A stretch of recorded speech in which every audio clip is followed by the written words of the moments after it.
नमस्कार दोस्तों, स्वागत है आपका श्री स्टेनोग्राफी टेलीग्राम और यूट्यूब चैनल पर।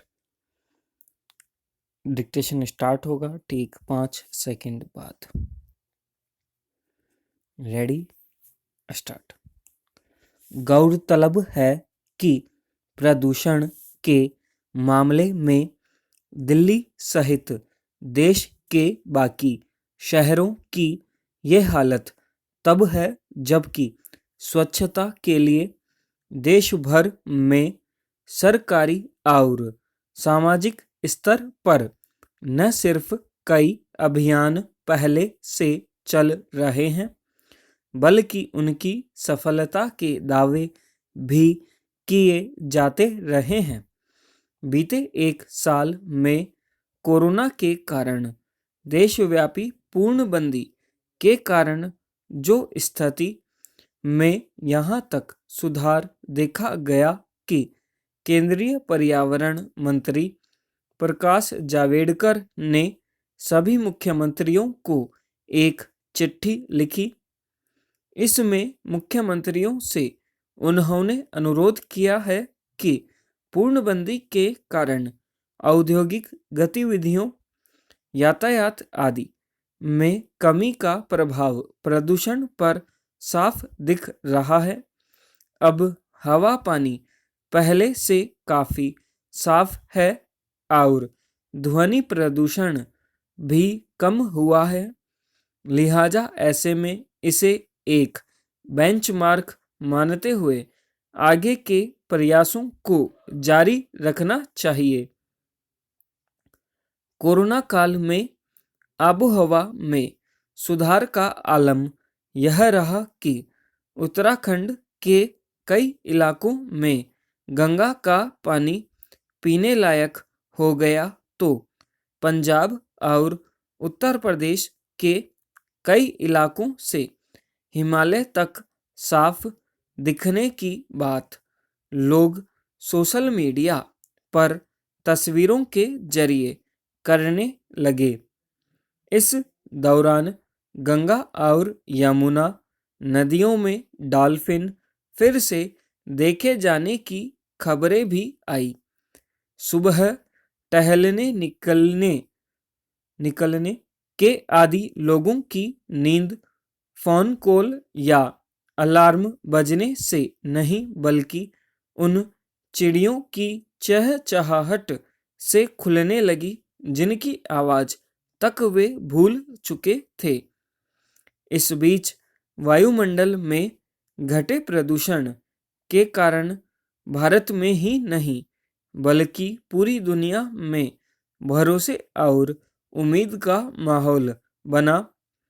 प्रसिद्ध नेचर पत्रिका ने कुछ वैज्ञानिकों के हवाले से यह आकलन तक प्रकाशित किया कि ओजोन परत की स्थिति काफ़ी बेहतर हो रही है और सब कुछ अगर इसी तरह जारी रहा तो ओजोन को लेकर एक बड़ी चिंता के बोझ से दुनिया मुक्त हो सकती है। पर देखते देखते इन सारी उम्मीदों पर पानी फिरने लगा।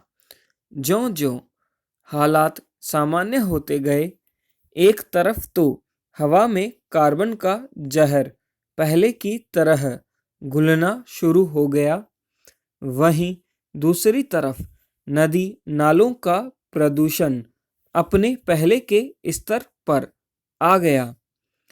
IQ एयर 2020 की रिपोर्ट का ही हवाला लें तो यह दिखाता है कि शहरों में प्रदूषण की स्थिति अब भी चिंताजनक है और इस बारे में सुधार के बड़े कदम यदि समय रहते नहीं उठाए गए तो फिर आगे हालात की संभाल मुश्किल होगी।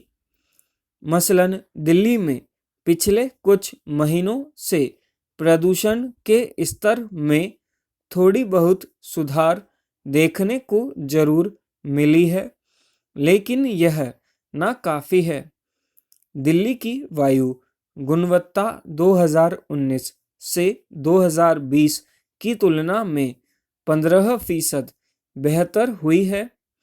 इसी तरह IQ एयर रिपोर्ट 2019 के मुकाबले 2020 की रिपोर्ट में भारतीय शहर 63% पहले से बेहतर जरूर हुए हैं, पर ये सुधार इतने संतोषजनक नहीं कि इन्हें लेकर हम किसी तरह का इत्मीनान महसूस करें।